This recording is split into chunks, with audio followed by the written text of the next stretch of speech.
Hello दोस्तों, स्वागत है आप सभी का मेरे और आपके अपने YouTube channel MBA education by Nikhil sir में। दोस्तों, कॉन्ट्रैक्ट कॉस्टिंग के हमारे इस थर्ड सेशन में हम एक क्वेश्चन देखेंगे और इस क्वेश्चन में जो कॉन्ट्रैक्ट है वो हमारा इनकम्प्लीट कॉन्ट्रैक्ट रहेगा। और फिर इसके अंदर हम फर्दर कैलकुलेशन भी सीखेंगे कि किस तरीके से अगर कॉन्ट्रैक्ट इनकम्प्लीट रहता है तो उसमें कैलकुलेशन चीजों की जाती है।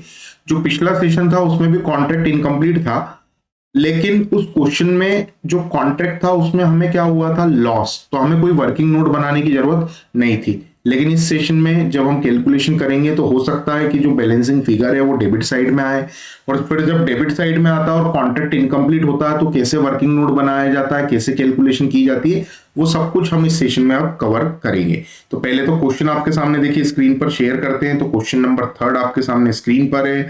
इस थर्ड नंबर के क्वेश्चन में आपको दिया है, following expenses were incurred by a contractor on contract which he started on 1st January 2022।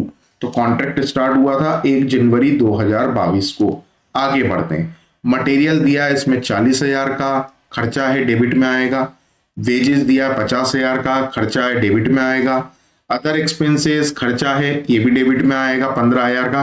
Plant at cost, plant की कॉस्ट प्राइस दी, ये भी खर्चा है, या प्लांट आया 50,000 का, ये भी डेबिट में आएगा। वर्क सर्टिफाइड, इसका कलर चेंज कर देते हैं क्योंकि इसे हम क्रेडिट में लिखेंगे। तो वर्क सर्टिफाइड दिया, इट मींस कॉन्ट्रैक्ट अभी इनकम्प्लीट है, ये क्रेडिट में लिखना है 1,20,000। वर्क नॉट सर्टिफाइड मतलब अनसर्टिफाइड वर्क, ये भी क्रेडिट में लिखना है। मटेरियल इन हैंड मतलब क्लोजिंग स्टॉक ऑफ मटेरियल, कितना दिया 11,000, ये भी क्रेडिट में आएगा। प्लांटेड क्लोज, ये भी क्रेडिट में आएगा। Cash received from contractee rupees 1,00,000, cash कितना मिला कॉन्ट्रैक्टी से 1,00,000 रुपए, तो ये लिखने की जरूरत नहीं है। क्यों जरूरत नहीं है? क्योंकि जो कैश रिसीव्ड होता है ये दिया होता है सर्टिफाइड वर्क निकालने के लिए, पर हमें तो क्वेश्चन में ऑलरेडी सर्टिफाइड वर्क दिया है, तो इस कैश रिसीव का हम कुछ नहीं करेंगे, इसे कहीं नहीं लिखेंगे। आगे बढ़ते हैं। मटेरियल रिटर्न टू स्टोर, और ज्यादा अगर आपको डिटेल में जाना है तो आप पहला सेशन निकाल के देखिए, उसमें हमने बताया कि कैश रिसीव्ड आता ही नहीं है, हमारे फॉर्मेट में ही नहीं है कैश रिसीव। आप पहले सेशन को जब ओपन करेंगे, उसकी फाइल ओपन करेंगे तो आपको पता चल जाएगा कि कैश रिसीव नहीं लिखते हैं। कॉन्ट्रैक्ट की प्राइस जरूर लिखते हैं बाय कॉन्ट्रैक्ट अकाउंट के सामने, वो भी तब जब कॉन्ट्रैक्ट कंप्लीट हो गया। यहाँ कैश रिसीव्ड आपको लिखने की जरूरत नहीं है। मटेरियल रिटर्न टू स्टोर, ये भी क्रेडिट में आएगा। और आगे लिखा prepare the contract account assuming contract price to be 6,50,000। Contract का अकाउंट बनाइए and showing the profit to be taken to profit and loss account, और ये भी बताइए कि कितना प्रॉफिट एंड लॉस अकाउंट में जाएगा। ये सभी चीजें हमें दी है। जो ग्रीन कलर से हाईलाइट की है वो आपको डेबिट में लिखना है, उसके बाद जो ऑरेंज कलर से हाईलाइट की है वो आपको क्रेडिट में लिखना है। तो शुरू करते हैं क्वेश्चन, चलिए। तो पहले आ जाते हैं क्वेश्चन पे। मटेरियल दिया है 40,000, तो आगे आइए, कॉन्ट्रैक्ट का फॉर्मेट बना हुआ है, टू मटेरियल लिखना है। मटेरियल कितना लिखना है? मटेरियल लिखना है 40,000 का, ये लिख दिया। फिर टू वेजेस लिखेंगे। वेजेस कितने लिखने हैं? तो वेजेस लिखना है 50,000 के। अदर एक्सपेंस लिखना है 15,000 के। वेजेस लिखना है 50,000, अदर एक्सपेंस लिखना है 15,000, अदर एक्सपेंस लिखना है 15,000 का, ये लिख दिया। फिर आगे बढ़ते हैं। प्लांटेड कॉस्ट दिया 50,000 का, तो लिख देते हैं टू प्लांट कितने रुपए 50,000, ये 50,000 लिख दिए प्लांट के। आगे बढ़ते हैं। वर्क सर्टिफाइड दिया 1,20,000 का, तो यहां लिखते हैं थोड़ा सा नीचे, ठीक है, बाय वर्क इन प्रोग्रेस, हमेशा इस तरफ ही लिखिएगा। इसमें सर्टिफाइड वर्क लिखिए। क्या लिखेंगे आप? Certified work. सर्टिफाइड वर्क कितने का है? तो डायरेक्ट बाहर लिखते हैं अमाउंट 1,20,000, और अनसर्टिफाइड वर्क है 60,000 का। पहले तो 1,20,000 लिख दो, इसके नीचे 60,000 और लिख दो, और ये 60,000 किस चीज के लिख रहा हूं मैं? Uncertified work. इसका मतलब जिस काम को इंजीनियर ने सर्टिफिकेट नहीं दिया। आपने तो बोला था ये काम हो गया, पर उसने मना कर दिया, बोले झूठ मत बोलो, ये काम नहीं हुआ है, ठीक है। अनसर्टिफाइड मतलब उसको उसने अप्रूव नहीं किया है, उसको उसने सर्टिफिकेट नहीं दिया है, आपकी बात को नहीं माना, और जिस काम को अप्रूव कर दिया, सर्टिफिकेट दे दिया, ऑथेंटिकेट कर दिया, that is called certified work. आगे बढ़ते। आगे दिया मटेरियल इन हैंड 11,000 का, तो लिखेंगे बाय मटेरियल इन हैंड। होता है ना ऐसा, जब क्या होता है, जब विजिट पे एक्सपर्ट या वैल्यूअर आते हैं तो क्या होता है, कॉन्ट्रैक्टर बोलता है ये काम हो गया, ये काम हो गया, ये काम हो गया। जो काम उसको भी दिख रहा है कि हाँ 1-2 दिन में हो जाएगा, पर वो क्या बताता है ये काम भी हो गया साहब, सिर्फ इसमें पुट्टी भरना है। पर उसने तो देखा नहीं, उसने बोला अभी काम नहीं हुआ आपका, तो काम नहीं हुआ तो उसने उस काम को सर्टिफिकेट नहीं दिया है, that's why it is called uncertified work. क्या लिख रहे थे हम, मटेरियल इन हैंड 11,000 रुपए, तो बाय मटेरियल इन हैंड कितने रुपए, 11,000। आगे बढ़ते, फिर दिया प्लांटेड क्लोज, आखिरी में प्लांटेड क्लोज दिया कितने का, 43,000 का, तो बाय प्लांटेड क्लोज मतलब आखिरी में जो प्लांट बचा that is called by planted close. लिख देते हैं बाय प्लांटेड क्लोज, एक मिनट कहाँ गया, बाय प्लांटेड क्लोज कितना, प्लांटेड क्लोज देख के लिखते हैं, एक बार फिर से पीछे चलेंगे चेक करेंगे, प्लांटेड क्लोज है 43,000, लिख देते हैं 43,000।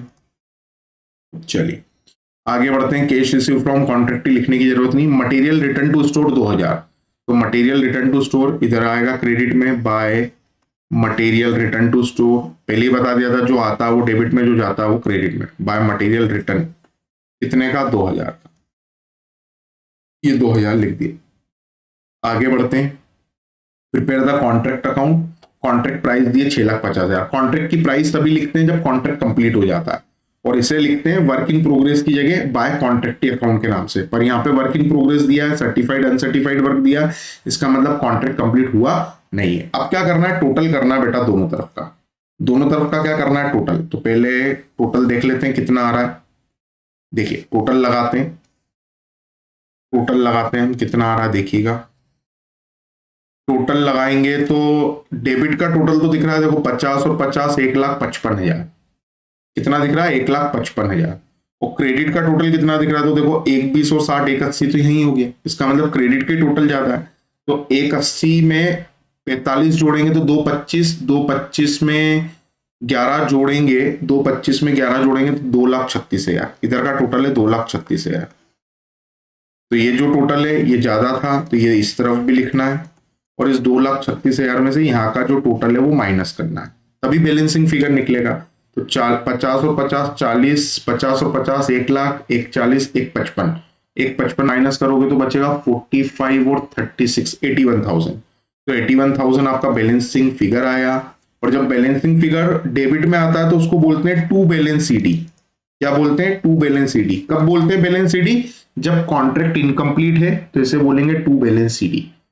पिछला जो सवाल किया था पिछले सेशन में, उसमें जो बैलेंसिंग फिगर था वो राइट में आया था, तो राइट में आया था तब हमने लिखा था by profit and loss account और लॉस लिख के क्वेश्चन को खत्म कर दिया था, लेकिन यहाँ पे बैलेंस सीडी लिखा, इट मींस आपको हुआ है प्रॉफिट, क्या हुआ है, आपको प्रॉफिट हुआ है, तो अब आपका काम बढ़ चुका है, ये हमने पहले सेशन में बताया था कि अगर बैलेंसिंग फिगर इधर आया तो आपका काम बढ़ जाएगा। कैसे बढ़ेगा, तो इस बैलेंस सीडी को उठा के राइट में इधर लिखना बाय बैलेंस बीडी, ठीक है, कहां लिखना है, इसके नीचे लिखना बाय बैलेंस बीडी, तो मैं यहां लिख देता हूं बेटा by balance BD, by balance BD, balance BD मतलब मैं प्रॉफिट लिख रहा हूं, क्या लिख रहा हूं, प्रॉफिट, और बैलेंस बीडी में कितना लिखना है, वही 81,000 कॉपी करना है, तो मैंने यहाँ पे 81,000 लिख दिए, कितने रुपए लिख दिए 81,000।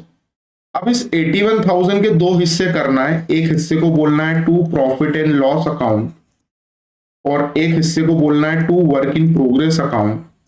और अब हमें 81,000 के जब दो हिस्से करेंगे, ये जो 81,000 मैंने यहां लिखा है इसका टोटल मैं नीचे लिख देता हूं 81,000 क्रेडिट में, और ये 81,000 में इधर डेबिट में भी लिखूंगा, ठीक है।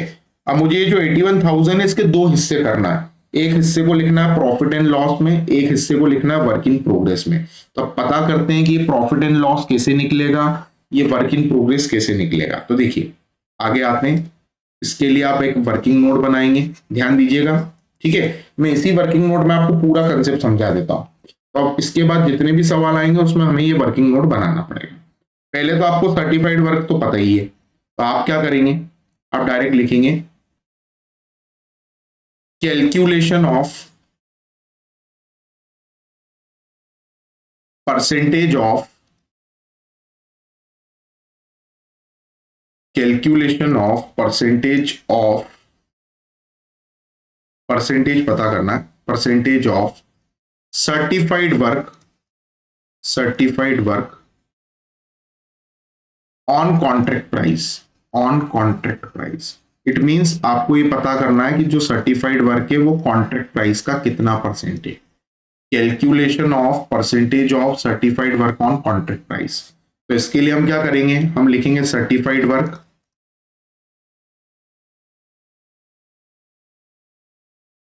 डिवाइडेड बाय कॉन्ट्रैक्ट प्राइस, हमेशा हर सवाल में मल्टीप्लाई बाय 100। सर्टिफाइड वर्क देखिए कितना है, सर्टिफाइड वर्क है 1,20,000 लिखा है, और कॉन्ट्रैक्ट की प्राइस कितनी है, तो देखो क्वेश्चन की आखिरी लाइन में 6,50,000। कॉन्ट्रैक्ट की प्राइस कितनी है, 6,50,000। तो 1,20,000 सर्टिफाइड वर्क है और कॉन्ट्रैक्ट की प्राइस है 6,50,000। तो इधर आना है, यहाँ पे लिखना है 1,20,000, कॉन्ट्रैक्ट की प्राइस में लिखना है 6,50,000, और इसको मल्टीप्लाई बाय करना है 100, और इसको करना है सॉल्व। तो पहले इसको सॉल्व कर लेते हैं। 1,20,000 डिवाइडेड बाय 1,20,000, 1 मिनट, कहाँ गया कैलकुलेटर, ये रहा। 1,20,000 डिवाइडेड बाय 6,50,000 मल्टीप्लाई बाय 100, तो आंसर आया 18.46%। कितना आया, 18.46%। 18.46% आ गया। आपको ये पता चल गया कि जो सर्टिफाइड वर्क है वो कॉन्ट्रैक्ट प्राइस का 18.46% है। अब क्या करना है, अब जो करना है यही सीखना है। अब आपको सेकंड नंबर पे पता करना है प्रॉफिट एंड लॉस। क्या पता करना है आपको, प्रॉफिट एंड लॉस पता करना है। तो हम क्या करेंगे, यहां पे लिखेंगे calculation of profit and loss account. ये हमें पता करना है, प्रॉफिट एंड लॉस अकाउंट का अमाउंट पता करना है। इट मींस ये जो मैंने लिखा है ना, to profit and loss account, ये अमाउंट मुझे पता करना है।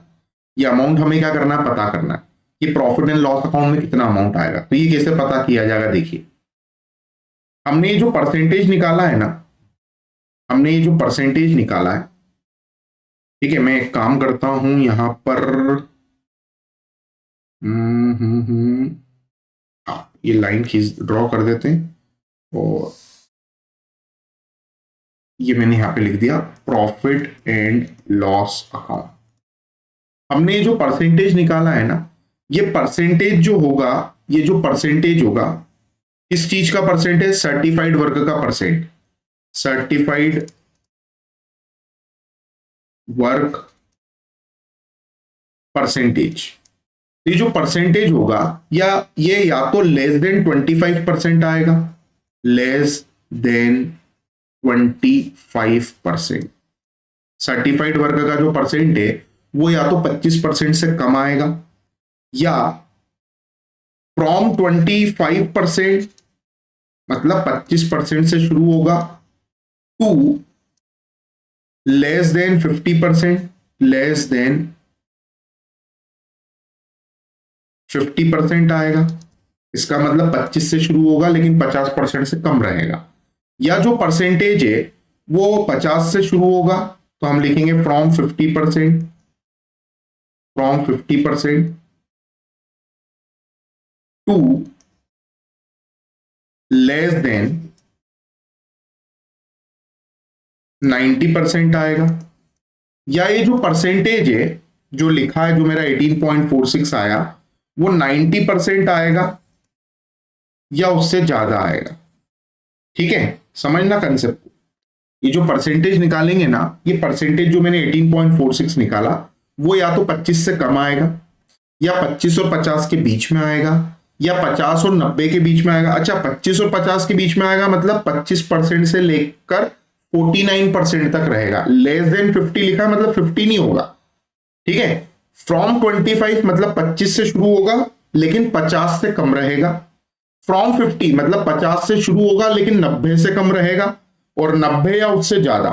समझ गए, जैसे अगर लिखा लेस देन 25 मतलब 24%, 24.5% तक लेना है, 25 नहीं लेना है। 25 वाली लाइन सेकंड पॉइंट में लिखा फ्रॉम 25 मतलब 25 से शुरू करना है लेकिन 50 से कम। फिर अगले में लिखा 50 से शुरू करना है लेकिन 90 से कम, और आखिरी में लिखा 90 या उससे ज्यादा। तो अगर परसेंटेज 25 से कम आया तो फिर आप प्रॉफिट एंड लॉस अकाउंट में लिखेंगे नील। क्या लिखेंगे? नील। नील मतलब कुछ नहीं लिखना है। तो देखिए हमारा जो परसेंटेज है वो कितना है? 18.46। 18.46 का मतलब क्या हुआ? 18.46 का मतलब हुआ कि 25% से कम है। इट मींस मैं प्रॉफिट एंड लॉस अकाउंट में नील लिखूंगा। तो मैं पीछे आता हूं, ये जो प्रॉफिट एंड लॉस अकाउंट लिखा है नीचे, यहां पे मैं लिख देता हूं नील। नील मतलब कुछ भी नहीं। तो ये पूरे 81,000 रुपीज जो है ये वर्क इन प्रोग्रेस में आ जाएंगे। पूरे 81,000 कहां पर आ गए? वर्क इन प्रोग्रेस में आ गए। क्वेश्चन खत्म हो गया, खत्म, बस हो गया। ये क्वेश्चन तो हो गया। लेकिन अगर ये परसेंटेज 25 से 50 के बीच में आता, 50 से 90 के बीच में आता, या 90 से ज्यादा आता, तब क्या करते? वो सीख लेते हैं। तो अभी तो परसेंट 25 से कम आया था तो नील लिखना था। मैंने पीछे आया, मैंने नील लिखा, सवाल मेरा खत्म हो गया। अब मैं जो भी पढ़ा रहा हूं आपको अगले सेशन में काम आएगा, ध्यान देना।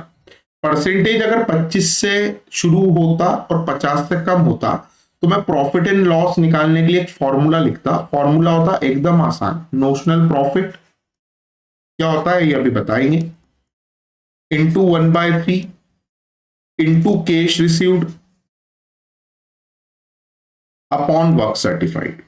ये फॉर्मूला हम लगाते प्रॉफिट एंड लॉस निकालने के लिए, अपॉन वर्क सर्टिफाइड। ठीक है, अगर 50 और 90 के बीच में आता तो फॉर्मूला होता नोशनल प्रॉफिट। ऊपर से देख के लिख रहा हूं बेटा, मेरे को भी याद नहीं है फॉर्मूला। 1/3 की जगह क्या लिखता मैं? 2/3 into cash received upon work certified. ठीक है, तब आपको समझ आ गया। एक बार 1/3 लिखना है, एक बार 2/3 लिखना है, तब अगली बार क्या लिखोगे? तो आप बोलेंगे सर अगली बार लिखेंगे 3/3। तो 3/3 का मतलब क्या होता है? 3/3 का मतलब होता है सर 1 होता है ना। 3/3 तो मत लिखो 1, डायरेक्ट लिख दो नोशनल प्रॉफिट इंटू, पहले लिखा 1/3 फिर लिखा 2/3, अब बोलोगे 3/3। 3/3 का मतलब 1 है तो लिखो मत। तो क्या लिखेंगे? Cash received upon work certified. ये लिख देते हैं, ये लिख दिया हमने, खत्म। ये हो गया काम आपका कंप्लीट। ये कैलकुलेशन कब करना है? ये कैलकुलेशन तब करना है जब परसेंटेज आपका 25 और 50 के बीच में आ जाए। ये कैलकुलेशन आपको तब करना है जब आपका परसेंटेज 50 और 90 के बीच में आ जाए। ये कैलकुलेशन आपको तब करना है जब आपका परसेंटेज 90 से ज्यादा आ जाए। ठीक है, तो ये हमने आपको कैलकुलेशन के लिए ट्रिक बता दी, फॉर्मूला बता दिया। अभी तो हमारा परसेंटेज 25 से कम था। अब सवाल ये सर नोशनल प्रॉफिट क्या है? अभी हमारा जो परसेंटेज है वो 25 से कम था तो मैंने नील लिख दिया, काम खत्म कर दिया।